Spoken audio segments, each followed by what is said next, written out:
Wait, I want to say one more thing before we go. This is called the Literature of Ancient Egypt. Do you have this, Reg? No. And Oh, no, I have it. I think I have it. Yeah, I have it. By William Kelly Simpson. I have it. PDF. Digital. Yeah, I have it too. Yeah. All right. The reason why I'm bringing this is because, in light of a lot of the things that we have seen. Wait, Reg. Wait. I just want to read one thing from it. Yeah. And a lot of the many things that we have seen in the conscious community today, there's a lot of people that propose to uphold Ma'at, right?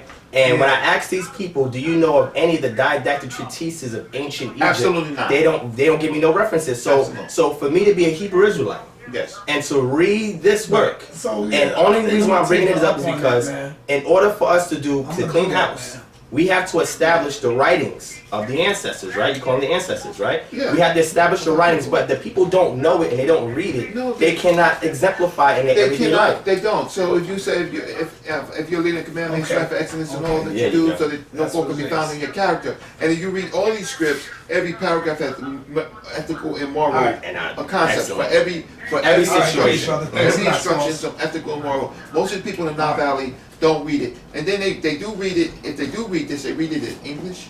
That's beautiful. But you gotta go back to there you go to even to check it. But that's if it's been deciphered. Now, okay, one last thing. I'm almost done. No, go ahead. Okay, one last thing. So the reason why I bring this up is because I want to contribute. But the reason why, and I want to show this to my brother Sanetta too. So the reason why I'm bringing this up because I want to contribute to the overall health and growth of the conscious community by encouraging them. If you uphold Ma'at, because in the Israelite community we uphold the Torah, right? And there's principles in the Torah that we try to exemplify every day. We're not perfect. We make mistakes, but the objective is to strive. And when you strive, you're striving to make more positive than negative. In the Israelite community, you have good and bad, right? You have light and dark. In the Kemetic community, you have light and dark, good and bad as well. You got Ishvet. Ishvet is evil. Okay, and Ma'at is justice and righteousness. And the consort of Ma'at is the consort of Ma'at. Depending upon which dynasty we're talking about story. Because it varies. Yeah. So, but the point I'm trying to make is that he being a scribe, he writes. And when you go through the Ndw Ntr, the underworld, Reg, who's the scribe there? Tahuti. So Tahuti has to acknowledge what is being weighed on the scales, and he has to document it. Right. So what I'm saying is, if the literature from ancient Kemet is here to give us information on how to conduct our everyday lives. You know, people say, well, does Egypt have a solution? Do y'all have a solution? Yes, if you read this book and go back to the primaries to learn the language, if you believe it's been deciphered, because some people don't believe it, but if you believe it and you go back and you read it, you can create a whole government from this. You can create a whole society from this. You can. Hold on. Let me just finish this real quick. So the reason why I bring this up is because I just want to encourage the Kemetic community, the conscious community. If you uphold Ma'at, at least if you don't read the Ndw Ntr, start first with some literature, or body of literature, of a treatise, instructional treatises, so that way you can see how wisdom was passed down. Hebrew we call it Chachma, and how wisdom was passed down, and how to structure your life, how to interface with people. And I just want to read two things real quick. I'm going to let Reggie expound, but I just want to share this because as a Hebrew Israelite, I'm reading this, so when I speak to my Kemetic brothers who uphold Ma'at, none of them know about this stuff. And it bothers me because I'm studied in the scriptures, and they get on me for that. I've always challenged them. I came to this community in this way as a student of Dr. Ben, but also a student of Dr. Reggie. I love him. Dr. Jacob Carruthers, and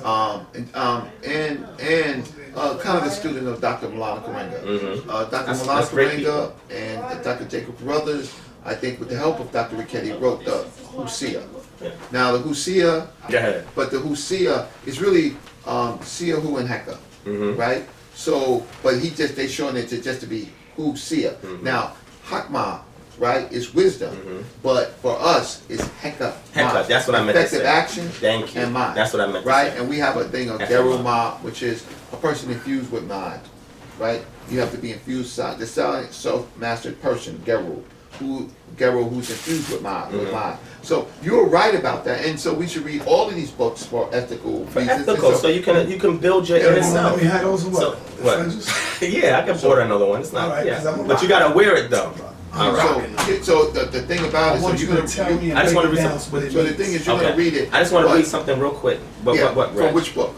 This is in the Maxims of PtahHotep. And this is one of the earliest writings that we have. What I want to read is just this abstract. And then I'm going to read, just the abstract, and then a couple of presets, right? Read. It says, this text, one of the undisputed masterpieces of ancient Egyptian literature, dates possibly from an early as late 6th dynasty of the Old Kingdom. Some scholarly opinions, however, prefer to see it as a Middle Kingdom composition dated from the 12th dynasty. Although it was not intended to be a complete compendium of Old Kingdom thought and morality, it does nevertheless present a very good picture of the general attitudes and outlook of that period. The text was composed under the guise of an elderly vizier who was on the verge of retirement and desirous of handing his position on to his son, who also bore the name PtahHotep. In general, the text appears as a handbook of etiquette and proper conduct, and is obviously addressed to members of the nobility and upper class. The major purpose of the text was a very practical and pragmatic one, for it provides guidelines of conduct designed to aid the reader or hearer in getting ahead in life and being successful both personally and financially. Here's the last line, and I'm going to read the precept. At the same time, the text also has a certain moral value with its stress on ma'at, and the doing of what is right. It is also extremely optimistic in its general outlook, i.e. if one behaves in the right and proper fashion, all will be well. So if people invoke ma'at, and this is truth, justice, order. Just do. Okay. Just do when I say invoke, I'm talking about the energy of righteousness. It's an energy of righteousness to make it, bring it forth. Yes. If you're a righteous man, I'm not with the spooky. No, it's not spooky. Okay, Reg. If I'm a righteous man and I was your son, and you was if you was a righteous man and I was your son, and let's say I took your ways from you, people are gonna say, wow, you got your father's spirit to you, you got your father's energy. And I'm just saying that to mean that it's the impression that's left based on instructions. Okay. All right, Reg. Fine. All right. So I wanted to read. So after I read that, I just want to read this because I want to encourage people in the community just to kind of learn conduct, and you can learn it from these ancient scripts, right? So it says here, 11-5 and 23 is where the verse starts. Do not repeat slander, and do not listen to it, for it is but the prattling of a churlish man. Repeat only what is seen, not what is heard, or forget it and say nothing. For he who is listening to you can discern what is trustworthy. And we're going to skip down. Slander is like a nightmare. Divorce yourself from it. Slander. If you're a man of trust, one who sits in the counsel of his Lord, direct your attention towards excellence. It has to do with a master, teacher, or whatever. You have to be excellent, carry yourself in excellence as respect and honor towards your elders, all right? So speak only when you know that you are qualified to do so. It is only the proficient who should speak in counsel, for speech is more difficult than any craft, and only the competent can endow it with authority. If you are influential, you should establish respect for yourself through knowledge and through courtesy in speech. People say, well, Devon, why you don't curse? Well, I mean, the scriptures teach me that, but I also read this as well. It says also, for the aggressive man meets with trouble. It says, do not be arrogant, lest you be brought low. Do not be silent, but yet be cautious of causing offense. I'm almost done. When you answer a speech angrily, turn away your face and control yourself. For the flames of the quick-tempered spread quickly, but the affable man, when offended, treads carefully. One who is dour throughout the whole day will never have a happy moment, and he who is frivolous throughout the whole day will never establish a household for himself. Last one, he who aims for full control is like the one who guides the helm at the time of landing, but another moors the boat, but he who obeys his heart will keep everything in order. And what does the heart represents when you go to the weighing of heart ceremony in the Ndw? What does your heart represent when it's weighed against ma'at? What is the importance of weighing the heart? Okay, we call it the id. In Hebrew is lev. And it's the heart mind. So the ancient people didn't care too much about the brain, because the brain makes you think and takes you away they from take it out when you righteousness. die. But the brain usually takes you away from ma'at. So the brain was just cut out and thrown away. That's what I said. Because in the afterlife, you don't need the brain. You need a righteous. So why is ib important? Oh, when you get it weighed in the ceremony, why is that? First of all, really, it's a static wave, right? It's quantum physics, right? It gives energy to your whole body. It gives a signal. Your toe is alive, even though the blood is not there, because it's getting an electronic signal through the blood before the blood reaches it, right? So in their concept of the next life, right, this this thing had much more power, and it had different divisions, and ultimately you was going to be an effective act from this. There you go. And so, an act is the what?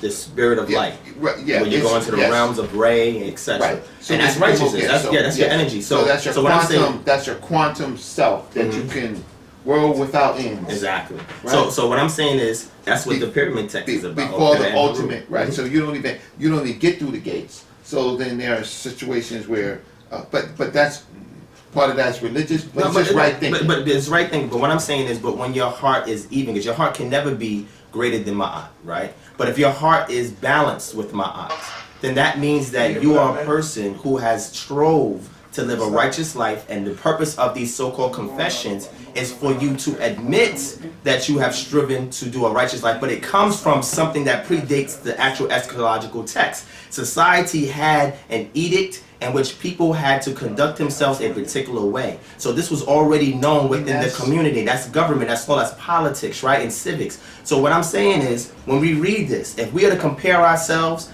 to anybody, you can compare yourself to somebody that you see who has great discipline, that has greatness, but they themselves are trying to model themselves after the great ancestors in the principles of Ma'at and Hekmah. So the only reason why I'm saying this is because just like, you know, our community has a book that we read for edification. I don't just stop at the scriptures. That is the foundation, but you got to build the house once you lay the foundation. I'm also recommending people to go back to the literature of the people of Kemet, right, or the Kemet too, and see how they structure society and how they pass on. But they do it when they read Amino. They read it when they read Revelations. When they read Revelations. No, but Reg. Okay, Reg. But what I'm saying is, it's good for them to read this, but when you see things that are out of order. I understand. You're giving instructions. Yes, what's wrong with that? He's a Nosuk. I don't call myself that. He's a saber. I could be a saber, right? He's a saber. How you do it? Don't read it and see what happens. You say, and that's dangerous. That's dangerous, right? Don't read it and see what happens. See, it has nothing. See. To be true of voice, right? Ma'akaru is when that is the title that you get before you become. You get the graduation slip, which is Ma'akaru. Then you become an Asar, Aseret, like that piece that you brought up in the Ndw Ntr. Oh yeah. That was talking about. It looked like it was talking about an Aseret, a female who was an Asar, right? It was very feminine. So I was reading that. You liked it, right? Yeah. And I know where it came from, and I didn't know I was gonna have an audience here today, but I'm glad you was able to read it because you was able to identify. Go ahead, Reggie. You was able to identify. No, because I was sitting there reading because you know. That's good. I like that. Because the Ndw Ntr has been deciphered. So all it is, according to Reggie, I'm just messing with you. Reggie. Is because the Ndw Ntr has been deciphered. And with that, if it hasn't, and how could it be so wrong? Sense. And how texts help each other. Yeah. So you kind of build the corpulus, and the corpulus kind of you like what helps each other. That was good, right? Yeah, I heard it in This is from the Maxims of PtahHotep. All of them do not study the sacred literature because you know why? Because you can see it in their actions.